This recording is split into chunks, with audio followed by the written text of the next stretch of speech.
é uma das pérolas da criminalidade, uma das pérolas da nossa temporada, dessa temporada de absurdos que tem ocorrido no Brasil, né?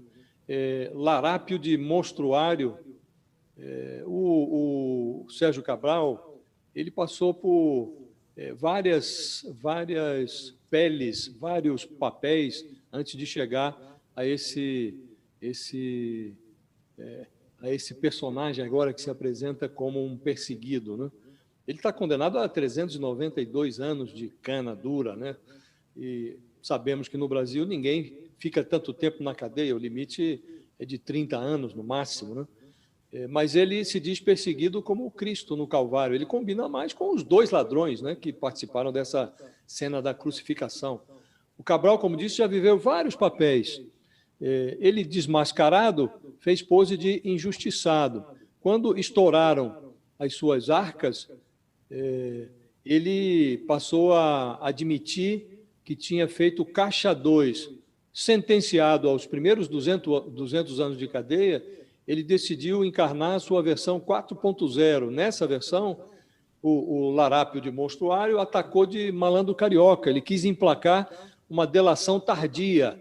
Não colou. Então, o Cabral se declarou, num depoimento ao juiz Marcelo Bretas, que conduz a Lava Jato no Rio de Janeiro, ele se declarou viciado em propina e passou a disparar balas perdidas, a esmo.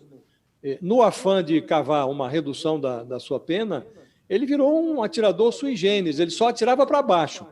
De repente, quando ele viu que não estava colando, ele deu um tiro para o alto. Ele acusou o ministro Dias Toffoli, do Supremo Tribunal Federal, de embolsar uma propina de 4 milhões de reais em troca de favores a prefeitos do Rio que estavam encrencados com a Justiça Eleitoral. Mas o Supremo decidiu enterrar essa denúncia viva, decidiu não investigar o Toffoli, achou que não era o caso. E agora o Cabral reclama que todos os larápios estão soltos, menos ele. O problema, Diego, está na abertura das outras celas e não na manutenção da última tranca da Lava Jato. O Cabral sabe que está preso.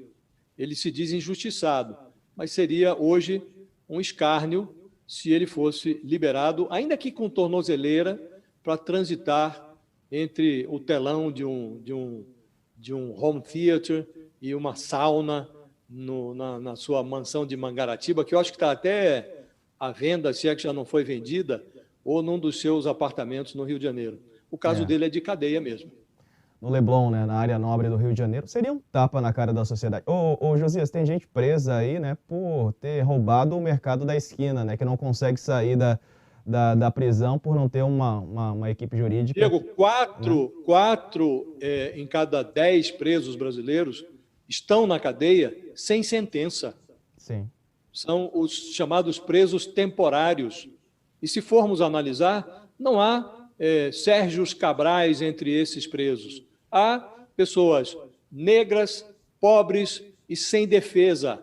São pessoas indefesas que estão em cana, insisto, estão na cadeia sem sentença. São presos provisórios. Então, é esse o quadro que nós estamos vivendo. E aí tem um personagem como o Sérgio Cabral, ladrão, confesso, viciado em propina, segundo as suas próprias palavras, se injustiçado. É um escárnio. É um escárnio, né? E se diz perseguido, né? Diante de todos esses fatos que ele mesmo já confessou, né? E, enfim, o Rio de Janeiro nessa situação dramática, né? Que é claro que a pandemia piorou, mas o Estado totalmente quebrado, muito por conta da atuação política, né? E essa reincidência prática criminosa de corrupção no Rio de Janeiro, que, aliás, vem capengando também. A situação do Rio é muito complicada, né, Josias? Economicamente, a gente sabe que há o plano de recuperação fiscal em andamento, isso vem segurando um pouco a situação financeira do Rio, mas o Rio de Janeiro é um estado quebrado muito por conta dessa roubalheira toda que foi institucionalizada no Rio, né? O Rio está quebrado e você tem toda a razão. Essa situação fiscal deve muito à atuação do Cabral e de outros governadores, né? É preciso lembrar que o Cabral e todos os seus antecessores mais recentes passaram pela cadeia. O que mais entristece o Cabral é que os outros passaram e tomaram ali uma porta giratória. Alguns, como o Antony Garotinho, vão e voltam, mas eles não ficam na cadeia, né? E o Cabral está lá, porque, no caso dele, a Lava Jato chegou a provas muito contundentes, né? O que é mais triste na situação, como disse há pouco, não é o fato do Cabral estar preso, mas de outros terem sido soltos numa fase em que se esperava que aqueles que aguardavam na fila da Lava Jato passassem pela cadeia, mas apagaram-se as luzes da maior operação anticorrupção do país antes que personagens que aguardavam na fila, entre eles, por exemplo, para citar alguns exemplos, Aécio Neves, o próprio Michel Temer, personagens desse porte, não foram julgados como foram com o rigor que foi aplicado ao caso de Sérgio Cabral e de tantos outros, né?